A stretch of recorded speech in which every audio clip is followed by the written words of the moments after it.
माता का अंचल।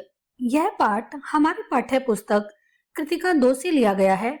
इसके लेखक शिव पूजन सहाय हैं। इनका जन्म 1893 में गांव उनवास, जिला भोजपुर, बिहार में हुआ था। यह अंश शिव पूजन सहाय के उपन्यास देहाती दुनिया से लिया गया है। संकलित अंश में इन्होंने अपनी बचपन के जीवन का, ग्रामीण परिवेश और उसके चरित्रों का एक अनोखा चित्रण किया है। ऐसा प्रतीत होता है मानो ये उनकी अपनी ही कहानी हो।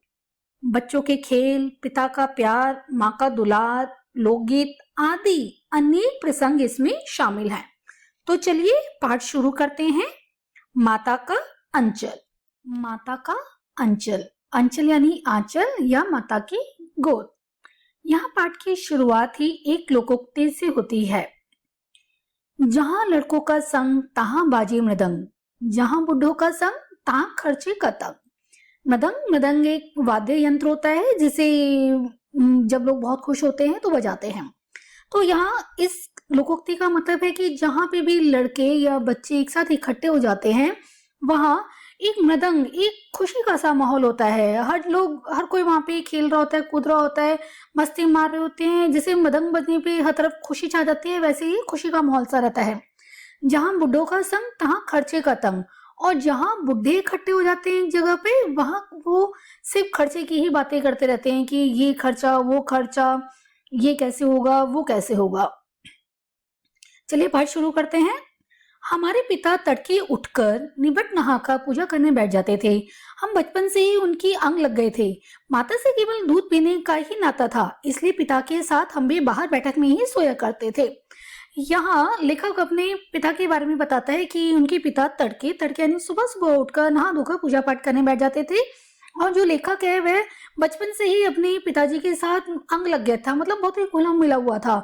अपनी माता के पास वो सिर्फ दूध पीने के लिए ही जाता था, इसलिए जब वो सोया भी करता था वो अपनी माँ के पास ना सोकर अपने पिता के पास बैठक में ही सोया करता था।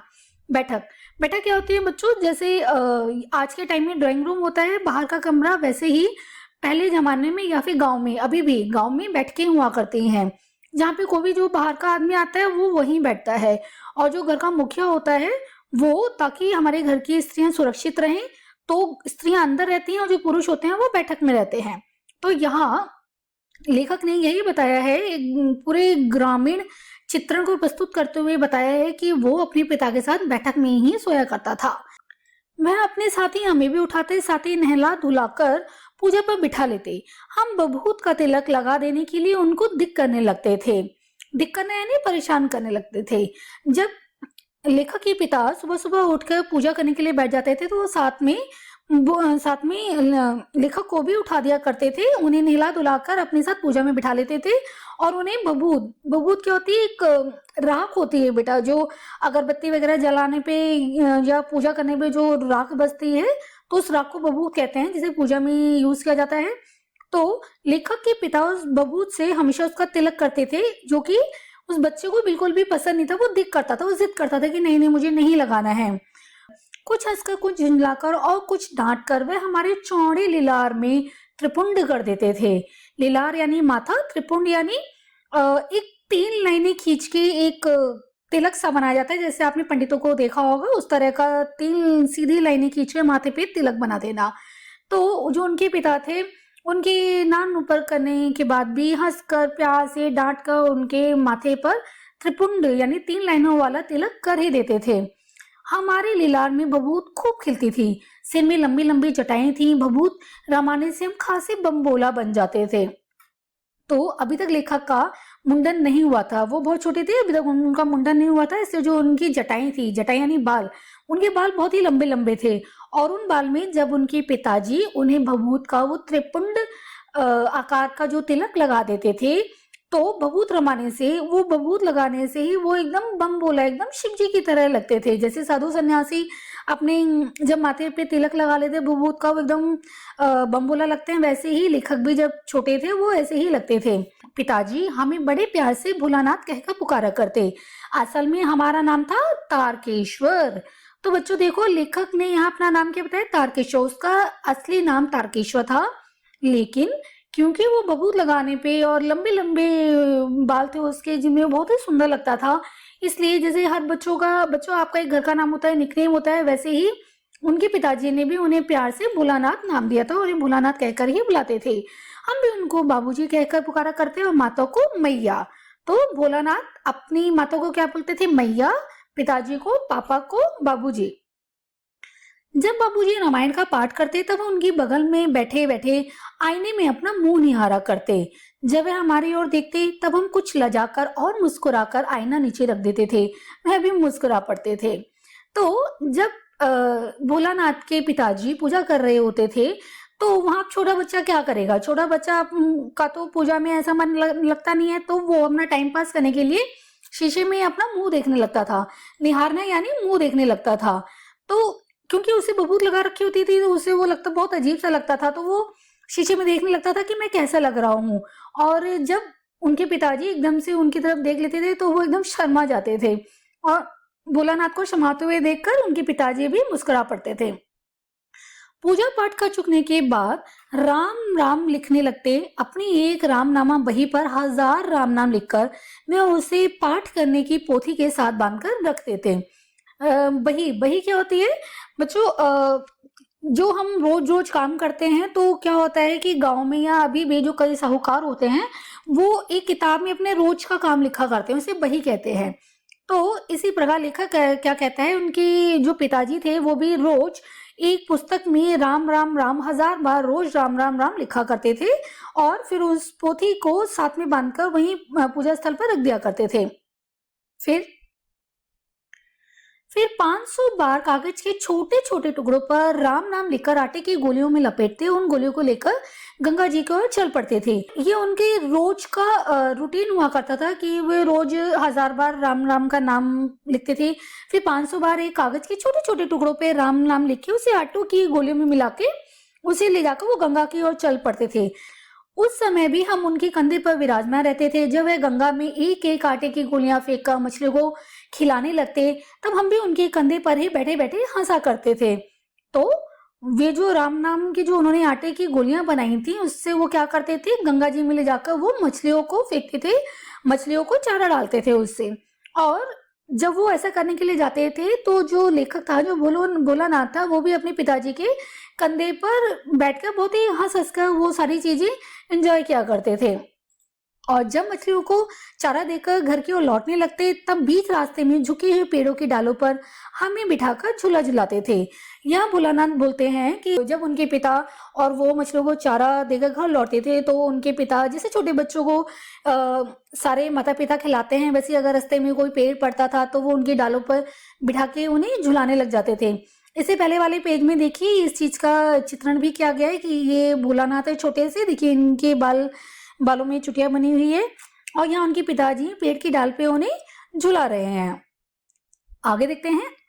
कभी बाबूजी हमसे कुश्ती भी लड़ते हुए शिथिल होकर हमारे बल को बढ़ावा देते और हम उनको पछाड़ देते। तो यहाँ जैसे माँ बाप बच्चों के साथ खेल खेला करते हैं उसी का विवरण किया गया है। कुश्ती लड़ना मतलब ये नहीं कि एकदम दंगल लड़ रहे हैं। जैसे माँ बाप होते हैं बच्चों से खेल खेल में लड़ाई करते हैं, वैसे वो भी भोलानाथ के पिताजी भी उनसे लड़ते थे। शिथिल होकर मतलब अब बच्चा है, बच्चा तो उनसे लड़ नहीं पाएगा, तो वे नाटक करते थे शिथिल होने का कि ओह मेरे अंदर तो ताकत नहीं है, और ये देख के भोलानाथ और भी ताकत लगा के उन्हें पछाड़ देते, उन्हें हरा देते थे। ये उतान पड़ जाते और हम उनकी छाती पर चढ़ जाते थे। जब हम उनकी लंबी लंबी मूछें उखाड़ने लगते तब वह हंसते हंसते हमारे हाथों को मूछों से छुड़ाकर उन्हें चूम लेते थे। फिर जब हमसे खट्टा और मीठा चुम्मा मांगते तब हम बारी बारी अपना बायां और दाहिना गाल उनके मुंह की ओर फेर देते थे। तो ये एकदम जैसे छोटे बच्चे अपने माँ बाप के साथ करते हैं या माँ बाप उनके साथ खेलते हैं। यहाँ कवि ने एकदम उसका बहुत ही सजीव चित्रण किया है। ये पढ़ते हुए मतलब एकदम से वो जो चित्र है वो आंखों के सामने एकदम आकर खड़ा हो जाता है कि कैसे वो जब वो उतान लेट जाते थे, मतलब उल्टे पीठ के बल लेट जाते थे, वो बच्चा बुलाना उनकी छाती पर चढ़ जाते थे, फिर उनकी मूछों को उखाड़ने लगते थे। हंसते हंसते जब वो उनकी मूछों को छुड़ाकर वे भोलानाथ को चूम लेते थे। फिर जैसे बच्चों से चुम्मा था, जब हम पप्पी मांगते हैं कि बेटा यहाँ एक खट्टा चुम्मा दे दो या मीठा चुम्मा दे दो, बच्चों को बहलाते हैं। तो ऐसे ही भोलानाथ भी हम बारी बारी अपना बायां और दाहिना गाल उनके मुंह पर फेर देते। चुम्मा छोटा बच्चा उतने अच्छे से चुम्मा देना नहीं आता तो बस अपना बायां और दायां गाल उनके मुंह पर लगा देते थे।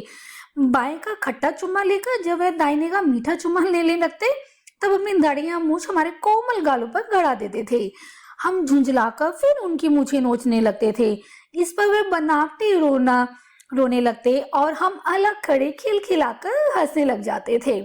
देख रहे हैं ना बच्चों की एकदम बाल्य अवस्था में जैसे जैसे बच्चे अपने माँ बाप के साथ करते हैं, एकदम लेखक ने यहाँ पे उसी तरह से पूरे चित्र का विवरण किया हुआ है। आगे बढ़ते हैं। उनके साथ हंसते हंसते जब हम घर आते तब उनके साथ ही हम भी चौके पर खाने बैठते। वह हमें अपने ही हाथ से फूल की एक कटोरे में गौरस और भात सान कर खिलाते थे। फूल यानी पीतल के जो धातु, जैसे गांव में अभी भी अगर आप देखेंगे तांबे और पीतल के बर्तन होते हैं, तो वैसे ही जो लेखक के पिताजी होते हैं घर आके जब वो चौके में यानी कि जहाँ खाना खाते हैं वहाँ पे जब खाना खाने के लिए बैठते थे तो अपने हाथ से उसे पीतल के कटोरे में गौरस यानी कि गाय का दूध या गाय का दही और भात यानी चावल, गौरस और भात यानी चावल और दूध को मिलाकर सांकर यानी मिलाकर भोलानाथ को खिलाते थे। जब हम खाकर अफर जाते थे, अफर जाना यानी पेट भर जाता था। जब भोलानाथ का खाकर जब उनके पिताजी जो उन्हें खिलाते थे वो खाकर उनका पेट भर जाता था तब मैया थोड़ा और खिलाने के लिए हट करती थी। वे बाबूजी से कहने लगती, आज तो 4 दाने के और बच्चे के मुंह में देते ही जाते हैं। इससे वे थोड़ा खाने पर भी समझ लेता है कि हम बहुत खा गए हैं। आप खिलाने का ढंग नहीं जानते, बच्चे को भर मुंह कौर खिलाना चाहिए। तो यहाँ बच्चों हम देख रहे हैं ना, जैसे आपकी जो मम्मियां हैं वो भी ऐसे ही करती होंगी जब आप खाना खा लेते हैं कि अरे नहीं बेटा अभी आपका पेट कहाँ भरा होगा, अभी तो और खिलाओ। तो वैसे ही वो भोलानाथ के पिताजी को ताना देकर कहते हैं कि ये क्या 4 दाने के छोटे छोटे से आपको और बच्चे को खिला रहे हो, जबकि उनका मानना था कि बच्चे को तो मतलब भर भर के यानी बच्चे को जो हम कौर खिलाते हैं, जो बाइट देते हैं, बड़ा देना चाहिए। क्योंकि बच्चे क्या करते हैं वो गिनते रहते हैं और अपने कौर गिनते गिनते उन्हें लगता है कि अरे हमने तो बहुत खा लिया है, जबकि असलियत ये होती है कि जब वो छोटे छोटे कौर खिलाएंगे तो उन्होंने क्या ही खाया होगा। इसलिए उनकी माँ कहती है कि बच्चों को बड़े बड़े कौर खिलाना चाहिए, भर मुंह यानी बड़े बड़े, ताकि इतना बड़ा निवाला खिलाओ कि उनका पूरा मुंह भर जाए, ताकि बच्चे को लगे कि मैंने 4 ही निवाले खाए हैं, लेकिन असलियत में वो अच्छा खासा खाना खा ले। तो यहाँ वहाँ की लोकोक्ति के माध्यम से कवि ने समझाया है कि जब खाएगा बड़े बड़े कौर तब पाएगा दुनिया में ठौर। उसकी माँ उनके पिताजी से कहती हैं कि जब ये बड़े बड़े कौर खाएगा तभी तो दुनिया में ठौर, ठौर यानी स्थान, तभी तो इसे दुनिया में एक अच्छा स्थान प्राप्त होगा।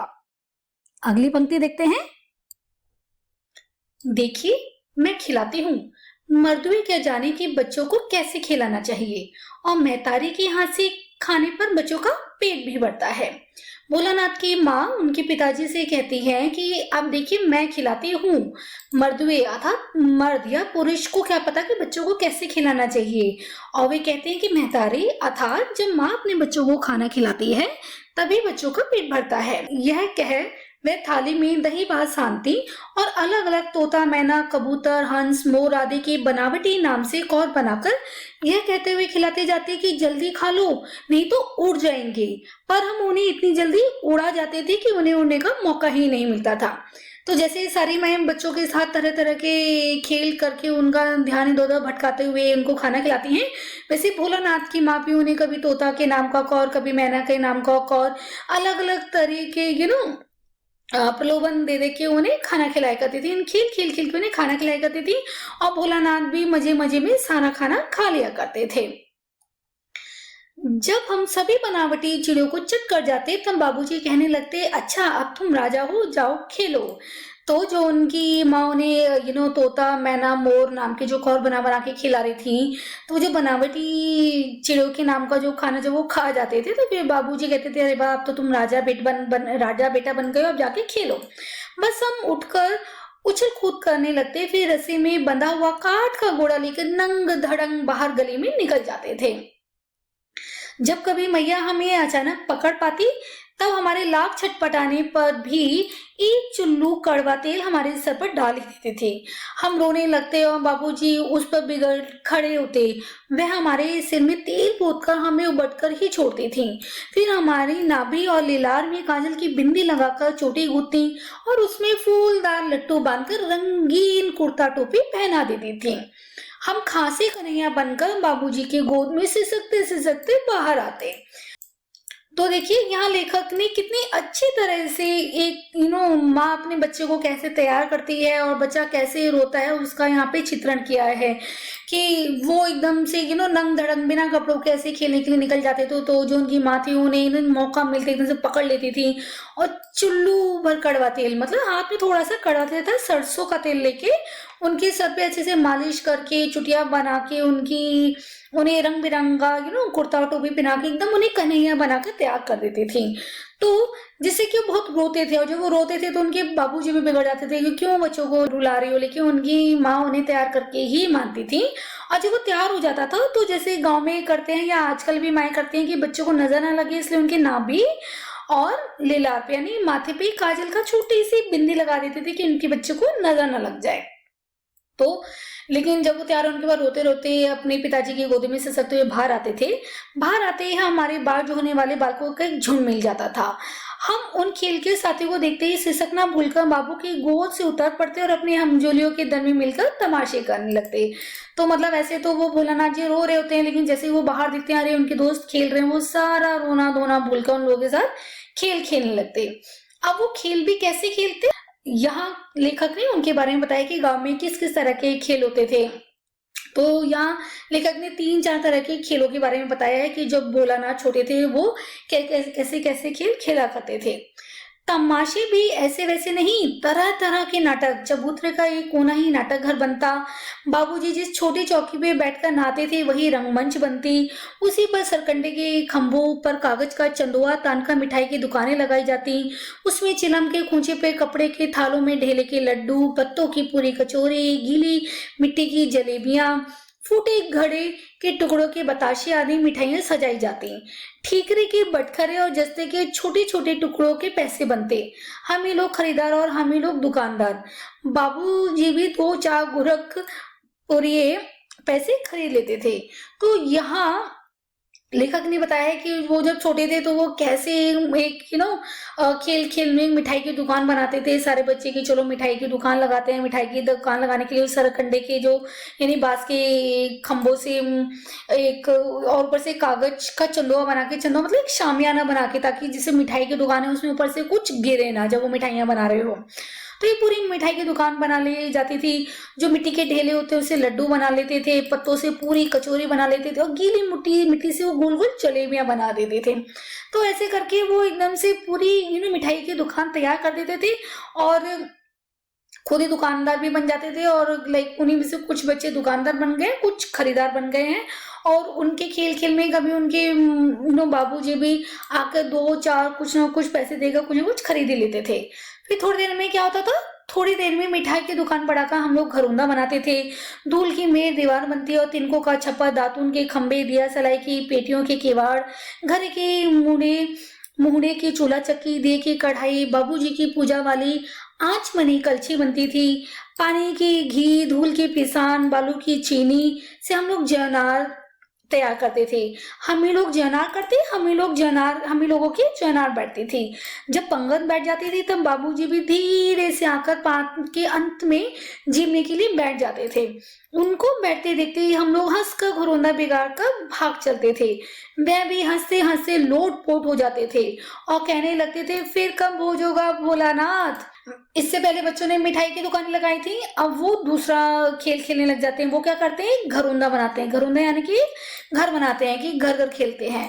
तो वो क्या करते हैं, जो दातुन होते हैं उससे खंबे बना लेते हैं। दातुन यानी जो नीम की लकड़ी है उससे जो लोग दातुन करते हैं वो छोटे छोटे दातुने लेके उसके खंबे बना देते हैं। दिया सलाई यानी माचिस की जो डिबिया होती है, पेटियां यानी माचिस की डिब्बी, उसको फाड़ के उसके घर के दरवाजे बना देते थे।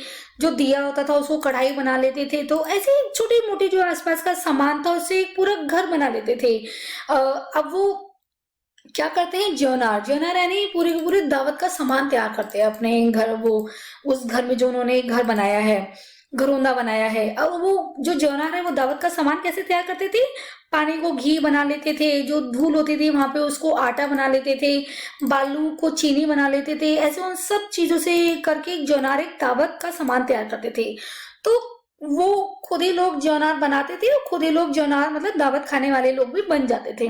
जब पंगत बैठती थी, मतलब जब वो एक लाइन में बैठ के जब वो लोग खाने के लिए बैठते थे, तो पात के अंत में, पात क्या होता है, जैसे आपने देखा होगा लंगर में सब लोग नीचे एक लाइन में बैठ के खाना खाते हैं, उसे पात कहते हैं। जब वो पात लगी होती थी ज्वार खाने के लिए, तो उसी पात के अंत में जो उनके बाबूजी थे वो भी जिमने अतः खाने के लिए वो भी चुपके से आके बैठ जाते थे। और ये सब देखे, जैसे वो देखते थे अरे बाबूजी आ गए, वो सब एकदम हंसकर अपना पूरा घरोंदा बिगाड़ के भाग जाते थे। और फिर उनके बाबूजी मजाक करके बोलते थे फिर कब बोझ होगा भोलानाथ। ठीक है, तो आगे अब वो अपने तीसरे खेल का विवरण बताते हैं कि इससे पहले उन्होंने मिठाई की दुकान बनाई, फिर लोगों ने घरोंदा बनाया। अब लोग, वो बच्चे लोग क्या करते हैं, वो बारात का जुलूस निकालते हैं। ठीक है, कभी कभी हम लोग बारात का भी जुलूस निकालते थे। कनस्तर का तंबूरा बजता, अमोले को घिसकर शहनाई बजाई जाती, टूटे चूहेदानी की पालकी बनती, हम समधी बनकर बकरे पर चढ़ लेते और चबूतरे के एक कोने से चलकर बारात दूसरे कोने में जाकर दरवाजे लगती थी। वहां काठ की पटरियों से घिरे, गोबर से लिपे, आम और केले की टहनियों से सजाए हुए छोटे आंगन में कूल्हे का कलसा रखा जाता था। वहीं पहुंचकर बारात फिर लौट आती थी। लौटने के समय खटोली पर लाल ओहा डालकर उसमें दुल्हन को चढ़ा लिया जाता था। लौट आने पर बाबूजी जो ही ओहार उघार कर दुल्हन का मुंह नहीं रखने लगते, तो ही हम लोग हंसकर भाग जाते। तो यहाँ बच्चों ने बहुत ही अच्छी तरह से जो बारात निकालने का जो दृश्य होता है उसको प्रस्तुत किया है। वो उस खेल को खेल रहे होते हैं और बारात निकालने के लिए जब बारात निकलती है तो उसमें जो बैंड बाजे बजते हैं उसके लिए वो क्या करते थे, जो कनस्तर होता है, कनस्तर होता है जो तेल की टिन होती है उसको कनस्तर बोलते हैं। वो खाली कनस्तर लेके उसको तंबूरा बजा लेते थे। तंबूरा यानी कि एक वाद्य यंत्र होता है जो शादियों में बजाया जाता है। अमूले को घिसकर शहनाई, अमूले होता है जब आम की गुठली में से एकदम से जो पौधा निकलता है उसे अमोला बोलते हैं। जब आप उसे घिसते हैं तो बहुत ही अच्छे से आवाज निकलती है, उसे वो शहनाई की तरह बजाते थे। और फिर वो पालकी बनाने के लिए क्या करते थे, टूटी सी चूहेदानी ले लेते थे जिसको वो पालकी बना लेते थे। पालकी क्या होती है बच्चों, जैसे पहले जमाने में गाड़ियां नहीं होती थी, कारें नहीं होती थी, जैसे आजकल दुल्हन जो होती है गाड़ियों में बैठ के आती है, पहले वो पालकी में आती थी। पालकी एक लकड़ी का एक छोटा सा घर टाइप बना दिया जाता है, उसके अंदर दुल्हन बैठ जाती है, उसको लाल कपड़े से ढक देते हैं और आगे और पीछे से दो दो लोग उसे उठा के चलते हैं, उसे पालकी कहते हैं। तो पालकी के लिए वो क्या करते थे, चूहेदानी का यूज करते थे। चूहेदानी को लेके उसी एक खेल में पालकी बना लेते थे। फिर उसी के अंदर कुछ समधी बन जाते थे और चबूतरे के दो कोने लेकर, एक चबूतरे के एक कोने से बारात चलती थी, दूसरे पे जाके खत्म हो जाती थी। तो जहां बारात को पहुंचना होता था वहां पे वह उसे आम और केलों के पत्ते से अच्छे से सजा देते थे। तो जो उनका खेल चल रहा होता था, ऐसे में जो उनके पिताजी होते हैं उनके खेल के बीच में आकर थोड़ी मस्ती करने के लिए क्या करते हैं, वो जो खटोली पर, वो खाट पर जो वो लाल ओहार डालकर जो उन्होंने पालकी रखी होती है, ताकि ओहार क्या होता है, एक लाल कपड़ा होता है, पालकी से ढक देते हैं ताकि आने जाने वाले हर कोई दुल्हन को ना देख पाए। तो उनके पिताजी उनसे मजाक करने के लिए उस ओहार को उठा के देखते थे कि अरे जरा देखे तो सही कि दुल्हन कैसी है। तो जैसे ही पिताजी हम लोगों के साथ ऐसा करते थे तो हम फिर से हंसकर और शर्मा कर भाग जाते थे। थोड़ी देर बाद लड़कों की मंडली जुट जाती थी। इकट्ठा होते ही राय जमती थी कि खेती की जाए। बस चबूतरों के छोर पर घिरनी गड़ जाती और नीचे की गली कुआं बन जाती थी। मूंछ की बटी हुई पतली रस्सी से एक चुक्कड़ बांध गराड़ी पर चढ़ाकर लटका दिया जाता था और दो लड़के बैल बनकर मोड़ खींचने लग जाते। चबूतरा खेत बनता, कंकड़ बीज और ठेंगा हल जुआटा। बड़ी मेहनत से खेत जोते बोया पटाए जाते, फसल तैयार होते देर न लगती और हम लोग हाथ तो हाथ फसल काट लेते थे। और काटते समय गाते थे क्या, ऊंच नीच में बई कियारी जो उपजी सो भाई हमारी। तो बच्चे हैं, गांव का परिदृश्य है, तो वहां पे उन्होंने इतने सारे खेल खेल लिए। तो अब लोग सोचते हैं कि अब कौन सा खेल खेला जाए, तो वो सोचते हैं जो लोग खेती करते हैं, तो ये लोग क्या करते हैं, चबूतरे पे चढ़ जाते हैं और चबूतरे के जो नीचे वाला जो हिस्सा होता है, जो थोड़ा सा नीचे वाला हिस्सा तो गहरा हो गया, उसे वो कुआं बना लेते हैं। तो फटाफट एक रस्सी बनकर, मतलब एक वो जैसे कुएं में पानी निकालने के लिए वो चरखी सी लगा दी जाती है ना, जिसकी पानी आसानी से निकल जाता है। तो वो ऐसी रस्सी बट कर फटाफट एक गराड़ी लगाते हैं, उस पे एक रस्सी लटका देते हैं, जिससे कि जो और दो लड़के बैल बन जाते थे, ताकि अब खेत बनाया तो उसे सिंचाई भी करनी होगी।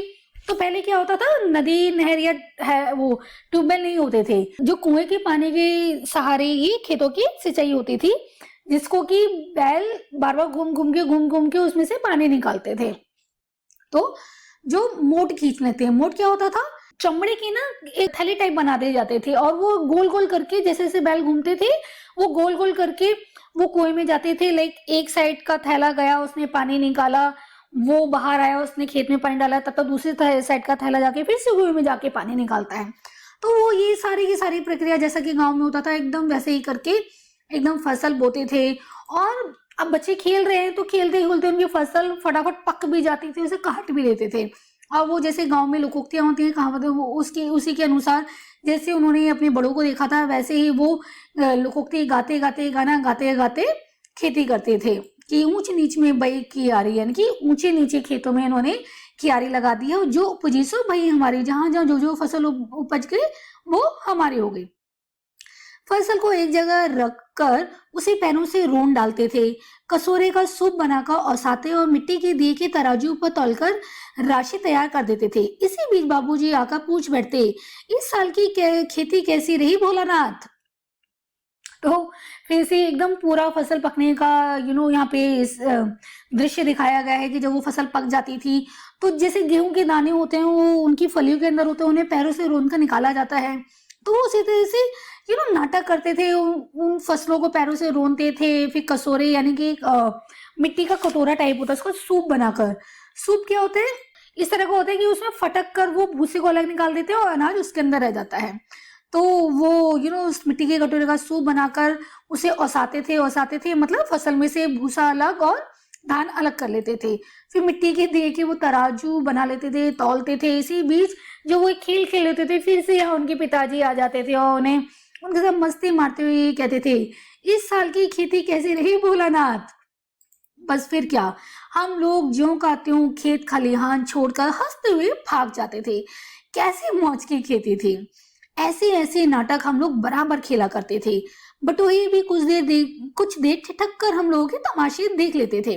बटोही यानी कि आने जाने वाले राही, जो बच्चे ये खेल करते थे, मतलब तरह तरह के खेलते, अब छोटे बच्चे हैं जब इस तरह के खेल खेलते, तो आने जाने वाले जो राही थे उन्हें भी अच्छे लगते थे, वो थोड़ी थोड़ी देर रुक रुक के उनके तमाशों का मजा वो भी ले लिया करते थे। जब कभी हम लोग ददरी के मेले में जाने वाले आदमियों का झुंड देख पाते, तब कूद कूद कर चिल्लाने लगते थे, चलो भैया ददरी सातों पिसान की मोटरी। फिर से यहाँ लेखक ने गांव में जो प्रचलित लोकोक्तियां हैं उनका वर्णन किया है। अगर किसी दूल्हे के आगे जाते हुए ओहारदार पालकी देख पाते, तब खूब जोर से चिल्लाने लगते। ओहारदार, अभी मैंने बताया था कि पालकी के ऊपर जो लाल कपड़ा डाल देते हैं उसे ओहार बोलते हैं। तो अगर वो किसी बारात को जाते हुए देखते हो, ओहारदार पालकी जाते हुए देखते, फिर वो चिल्लाते हुए कहते थे, रहरी में रहरी पुरान रहरी, डोला के कनिया हमार मेरी। रहरी अर्थात अरहर, अरहर की दाल। तो ये फिर से एक गांव की फिर से एक लोकोक्ति है। वो जब बारात जा रही होती है, तो जाते हुए वो लोगों को चिढ़ाते हुए ऐसे बोलते हैं कि अरहर में अरहर की दाल, डोला की कनिया हमार मेहरी, यानी कि दुल्हनिया। तो जो भी दूल्हा जा रहा था तो उसको वो चिढ़ाते थे। इस पर एक बार बूढ़े वर ने हम लोगों को बड़ी दूर तक खदेड़ कर ढेलों से मारा था। उस खसूट खब्बीस की सूरत आज तक हमें याद है। ना जाने के ससुर ने वैसा जमाई ढूंढ निकाला था, वैसा घूर मुहा आदमी हमने कहीं नहीं देखा। अब अगर वो इस तरह से किसी का मजाक उड़ाएंगे तो किसी को भी गुस्सा आएगा। और जब वो इस तरह के मजाक करते थे, तो एक बार तो कोई एक बूढ़ा दूल्हा था जिसने बहुत ही ज्यादा उम्र में शादी की थी, या हो सकता है दूसरी शादी की होगी। तो उसे बहुत ही गुस्सा आया उनके बच्चों का ये सुनकर, जो उसका मजाक उड़ा रहे थे। तो उस बूढ़े ने उन बच्चों को बहुत दूर तक खसीट के मारा। तो बच्चे कहते हैं कि हे भगवान, ऐसा दूल्हा, किस ससुर ने ऐसा दूल्हा ढूंढा है। और उसका मुंह उन्हें अभी तक याद है। आम की फसल में कभी कभी खूब आंधी आती है। आंधी के कुछ दूर निकल जाने पर हम लोग बाग की ओर दौड़ पड़ते थे। वहां चुन चुन कर घुले घुले गोपी आम चबाते थे। तो अब आगे गांव का परिदृश्य का वर्णन करते हुए यहाँ पे लेखक कहते हैं कि वहां पे जो आम की फसल थी उसमें बहुत आंधी चला करती थी, पेड़ ही पेड़ थे। तो जब आंधी चलती थी तो वो और भी ज्यादा तेज प्रतीत होती थी। तो जब आंधी कुछ दूर निकल जाती थी तो वो लोग भाग के उस बाग में जाते थे। आंधी आने से क्या होता था कि वो जो पेड़ पे जो आम लगे होते थे वो टूट जाते थे। फिर बच्चे वो सारे के सारे आम चुन चुन कर एकदम मीठे मीठे जो पके हुए आम थे उनको चबा चबा के खाते थे। एक दिन की बात है, आंधी आई और पट पड़ गई। आकाश काले बादलों से ढक गया, मेघ गरजने लगे, बिजली कौंधने लगी और ठंडी हवा सनसनाने लगी। पेड़ झूमने और जमीन चूमने लगे। हम लोग चिल्ला उठे। एकदम एकदम से बच्चे जब वहां पे खेल रहे होते हैं वो आम की फसल के बीच में, तभी बहुत तेज आंधी आ जाती है। ये उसका वर्णन किया हुआ है। फिर अब आंधी को रोकने के लिए भी गांवों में कुछ कुछ फिर से लोकोक्तियां होती हैं। उन्हें लगता है कि अगर वो ऐसी लोकोक्ति करेंगे, बादलों से मान मनोहर करेंगे, तो वो शायद जो इतनी तेज की आंधी आ रही है, इतनी तेज की बरखा आ रही है, वो रुक जाएगी। तो उन्होंने फिर से एक लेखक ने फिर से एक यहाँ पे उस समय प्रचलित लोकोक्ति का वर्णन यहाँ पे किया है। एक पैसा की लाई बाजार में छितराई, बरखा उधरे बिलाई। लेकिन उन्हें लगा कि ये करने से उन बारिश रुक जाएगी, लेकिन बरखा ना रुकी और भी मूसलाधार पानी होने लगा। हम लोग पेड़ों की जड़ से धड़ से सट गए, जैसे कुत्ते के कान में अठें चिपक जाती है, मगर बरखा जमी नहीं, थम गई। तो इतनी तेज बारिश हो रही थी कि बच्चे भी एकदम से डर गए। आंधी भी चल रही है, बारिश भी हो रही है, तो बच्चों को समझ में नहीं आया क्या करें। वो लोग एकदम से पेड़ों की जड़ों को पकड़ के एकदम से सट जाते हैं कि वो कहीं आंधी के साथ वो भी उड़ ना जाए। तो वो पेड़ों से ऐसे सट जाते हैं जैसे कुत्ते के कान में अठे, यानी जैसे कुत्ते के कान में जो कीड़े हो जाते हैं एकदम चिपक जाते हैं, उसे हटते नहीं है।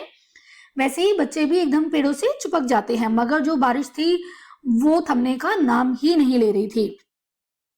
बरखा बंद होते ही बाग में बहुत से बिच्छू नजर आए। हम लोग डरकर भाग चले। हम लोगों में बैजू बड़ा ढीठ था। संयोग की बात, बीच में मुसन तिवारी मिल गए। बेचारे बूढ़े आदमी को सूझता कम था।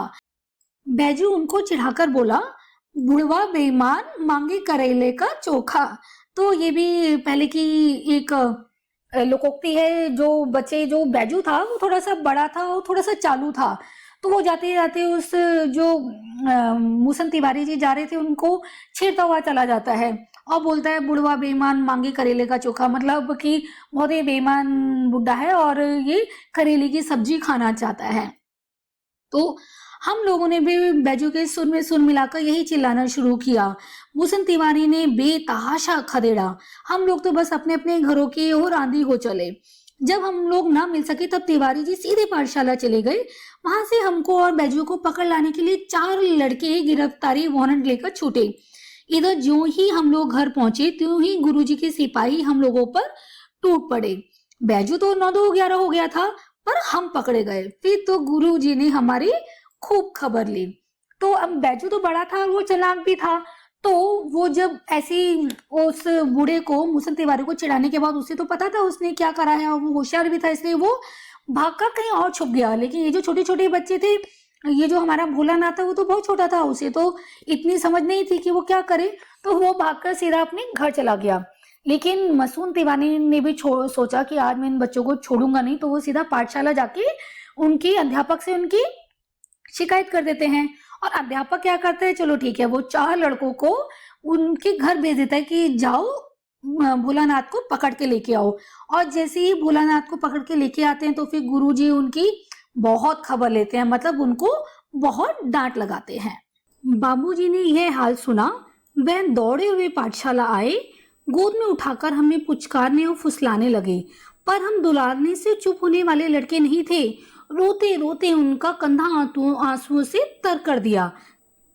मतलब भोलानाथ इतना ज्यादा रो रहे थे गुरुजी के डांटने पे कि उन्होंने रोते रोते अपने आंसुओं से अपने पिताजी का पूरा कंधा ही गीला कर दिया।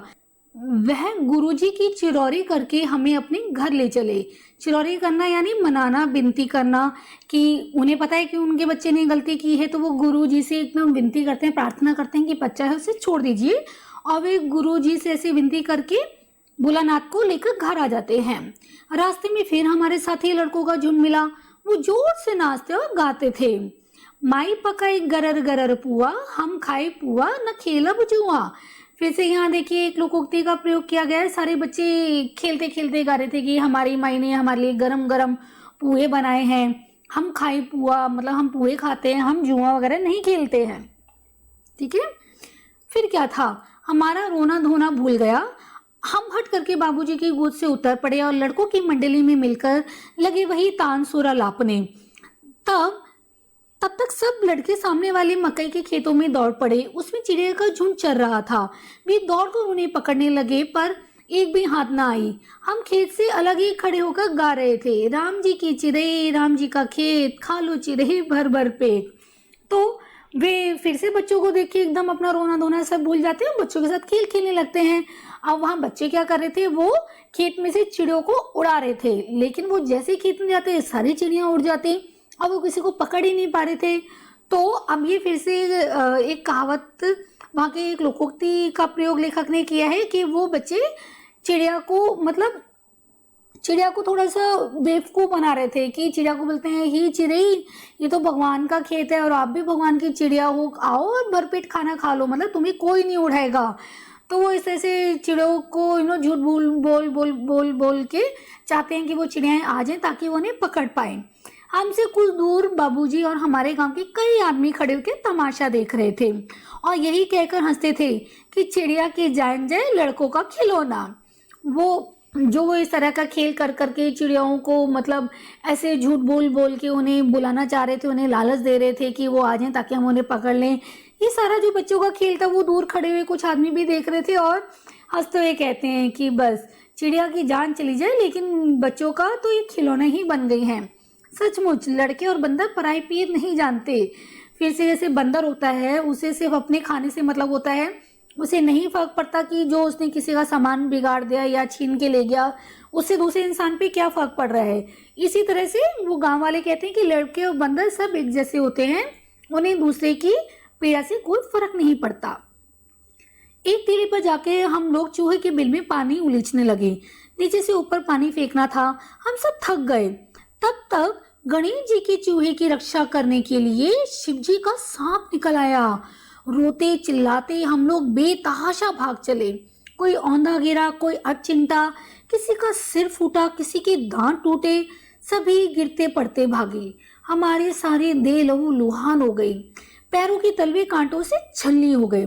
तो जैसे बच्चे खेल खेल रहे थे तो खेल खेलते खेलते उन्होंने क्या देखा, उन्हें एक तीली पे एक छेद दिखाई दिया जो उन्हें लगा कि शायद किसी चूहे का बिल है।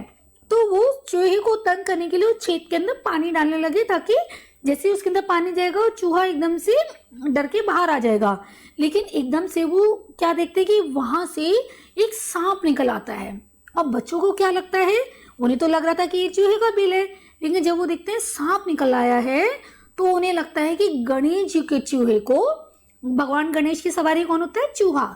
तो बच्चे सोचते हैं कि गणेश जी को चूहे के बचाने के लिए शिव जी का सांप निकल आया है। तो बच्चे एकदम से सांप देख के डर जाते हैं, रोते चिल्लाते एकदम बेतहाशा होकर भागने लग जाते हैं। भागते भागते कोई उल्टा सीधा गिर रहा होता है, किसी का सर फूटता है, किसी के दांत टूटते हैं, सारे बच्चों को चोट लग जाती है, उनकी जो देह होती है वो लहू लुहान हो जाती है, उनके पैरों के तलवे कांटों से छलनी हो जाते हैं। हम एक सुर से दौड़े हुए आए और घर में घुस गए। उस समय बाबूजी बैठक के उसारे में बैठकर हुक्का गुड़गुड़ा रहे थे। उन्होंने हमें बहुत पुकारा। उनकी अनसुनी करके हम दौड़ते हुए मैया के पास ही चले गए, जाकर उसी की गोद में शरण ली। तो भोलानाथ सांप को देख के इतना डर गए थे कि एक सुर में दौड़ते हुए मतलब कहीं बीच में नहीं रुके, ना इन्होंने इधर देखा ना उधर, वो सीधा वहां से दौड़ते दौड़ते घर में घुसे। और घर में जब वो घुसे तो बैठक में उनके बाबूजी भी बैठ के हुक्का पी रहे थे। जब उन्होंने देखा कि भोलाराम एकदम डर कर भागकर रोता हुआ आ रहा है तो उन्होंने उसे पुकारा, लेकिन भोलानाथ ने अपने पिताजी की भी नहीं सुनी और सीधा अपनी मैया की गोदी में जाके ही शरण ली। मतलब मैया की गोदी में जाकर ही वो रुका। मैया चावल अमनिया कर रही थी, हम उसी के आंचल में छिप गए। जो उनकी मैया थी, उनकी माता थी, वो चावल साफ कर रही थी और भोलाराम सीधा जाके उनके आंचल में अर्थात उनकी गोद में जाके छिप गए। हमें डर डर से कांपते देखा वह जोर से रो पड़ी और सब काम छोड़ बैठी। अधीर होकर हमारे भाई का कारण पूछने लगी। कभी हमें अंग भरकर दबाती और कभी हमारे अंगों को अपने आंचल से पोंछकर हमें चूम लेती। बड़े संकट में पड़ गई थी। अब बच्चा इतना एकदम से रोते हुए बड़बड़ाते हुए एकदम से आके सीधा माँ की गोद में चिपट जाता है और जो वो ऊपर से लहू लुहान भी हो रखे होते हैं, तो एकदम बच्चे की हालत देखी एकदम माँ को समझ में नहीं आता क्या हो गया है। और वो एकदम से बच्चे को रोता हुआ देख माँ भी एकदम ममतावश रो पड़ती है। तो अपना सारा काम छोड़ के अपने बच्चे को उठा के अपने आंचल में छिपा लेते, एकदम अधीर हो जाते हैं कि उन्हें समझ में नहीं आता कि हुआ क्या है। वो पूछती हैं कि बेटा क्या हुआ क्या हुआ, लेकिन भोलाराम तो एकदम से डरे हुए थे, वो कुछ बता ही नहीं पाते हैं। तो वो कभी अपने बच्चे के अंग दबाती हैं, उनके शरीर दबाती हैं, कभी उन्हें आंचल से पूछ के चूम लेती हैं। उन्हें लगता है कि कहीं दर्द हो रहा होगा, कुछ हो रहा होगा, और लेकिन भोलाराम तो कुछ बोल ही नहीं रहे हैं। तो उनकी माता बड़े संकट में पड़ जाती हैं। झटपट हल्दी पीसकर हमारे घावों पर थोपी गई। घर में कोहराम मच गया। हम केवल धीमे सुर में सा सा करते हुए मैया के आंचल में लुके जाते थे। सारा शरीर थर थर कांप रहा था, रोंगटे खड़े हो गए थे। हम आंख खोलना चाहते थे पर वे खुलती नहीं थी। हमारे कांपते हुए होठों को मैया बार बार निहार कर रोती, हम बड़े लाड से हमें गले लगा देती थी। तो एकदम से मैया ने देखा कि उनका शरीर लहू लुहान हो रखा है, उनके पैरों में छाले पड़ गए हैं। तो अपने बच्चे की ऐसी हालत देखी पूरे घर में कोहराम बच गया था। एकदम से हल्दी को पीस कर उनके घावों पे लगाया गया ताकि उनके घावों पे थोड़ा आराम मिले। और सिर्फ जो भोलानाथ थे सिर्फ सा सा सा करके मतलब सांप बोलना चाह रहे थे और अपने मैया के आंचल में छुपे जा रहे थे। मतलब वो इतना डर गए थे कि वो सांप तक पूरा नहीं बोल पा रहे थे। उनका जो पूरा शरीर एकदम थर थर कांप रहा था। वो आँख खोलना भी चाह रहे थे लेकिन वो इतना डरे हुए थे कि वो आँख भी नहीं खोल पा रहे थे और सिर्फ अपने मैया की गोद में ही छुपे हुए थे। तो हम उनके भोलानाथ के कांपते होठों को बार बार मैया देखते, उन्हें समझ में नहीं आ रहा था कि आखिर हुआ क्या है। और अपने बच्चे की ऐसी हालत देखकर उनकी मैया भी एकदम से रो पड़ती थी। किसी भी माँ का दिल अपने बच्चों को ऐसी हालत में देख के रोने पड़ता है। ठीक है, इसी समय बाबूजी दौड़े आए। आकर झट हमें मैया की गोद से अपनी गोद में लेने लगे। पर हमने मैया के आंचल की प्रेम की शांति व चंदोवे की छाया ना छोड़ी। तो अब जो भोलाराम के पिताजी थे वो भी उनसे बहुत प्यार करते थे। जब उन्होंने देखा कि भोलाराम एकदम लहू लुहान होकर ऐसे भागे हुए आ रहे हैं तो वो भी बैठक से उठ कर एकदम भाग के आए और उन्होंने झट से मैया की गोद से उन्हें अपनी गोद में लेने की कोशिश की।